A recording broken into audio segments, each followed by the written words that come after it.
Paid family leave. It's what moments like these are all about. Do you support a nationwide paid parental leave policy? Absolutely, and even more. Politicians always want government to do more. Now they want to force companies to give every parent paid time off. Every worker in America should be guaranteed at least 12 weeks. Every worker should get at least 12 weeks. Why 12 weeks? That's a very arbitrary number. Why not 14 weeks? Why not 26 weeks? Onwuka's a working mom. Bonding time between a mom and a baby is important. When she had her son, her employer, the Independent Women's Forum, gave her 6 weeks paid leave. But she wanted more time off. I supplemented those 6 weeks with additional time off, some vacation time. This is my baby boy, Jesse. It was wonderful to have that time off. But it's also important for me to be able to customize the time off that I needed. Government programs, however, are hard to customize. But now both parties are pushing government solutions. This is not a woman's issue. It's a family issue.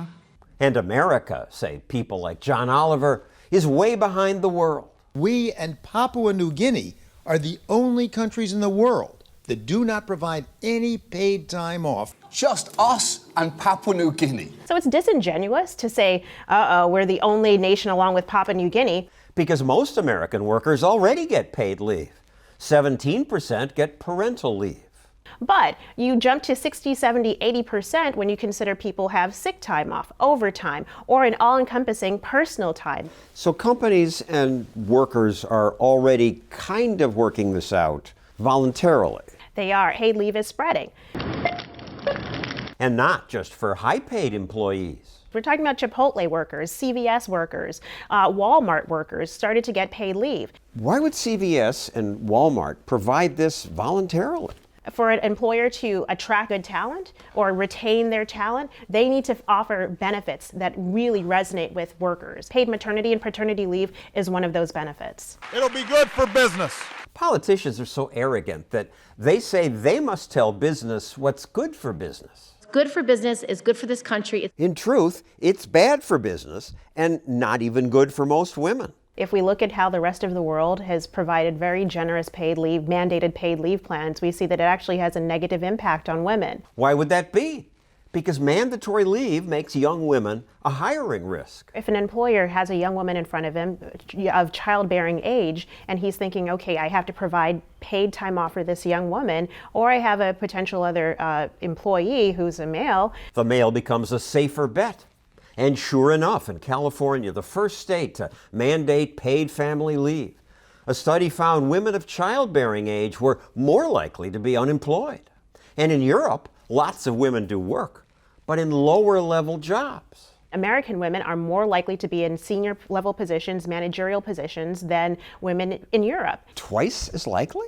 Twice as likely. And it's very much tied to these mandates around paid leave and paid time off. On top of all that, our politicians understate the cost. It's such a small amount of money. It's the cost of a cup of coffee a week. About $1.61 a year. But that's not true. In California, the cost is already $12 a week. And government programs always grow. There's a push to add a huge extension to paid parental leave in California. Mission creep always happens with government programs. All of a sudden that $12 goes to $24, $36, $48. So can't we just say parental leave is something best left to employers and employees? Leave them free to make their own deals.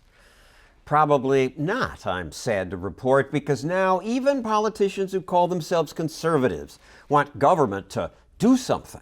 As conservatives, we're pro-family. He and some other Republicans support a bill called the Cradle Act.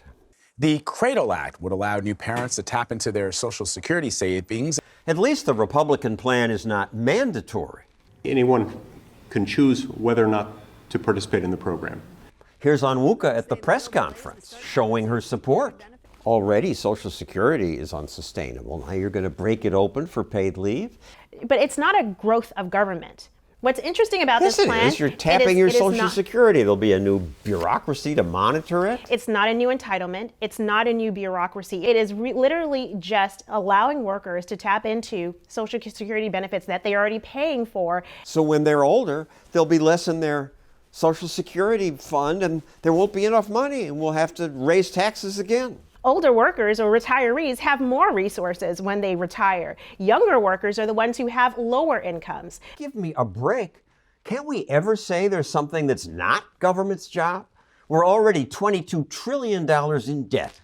We don't need another government program.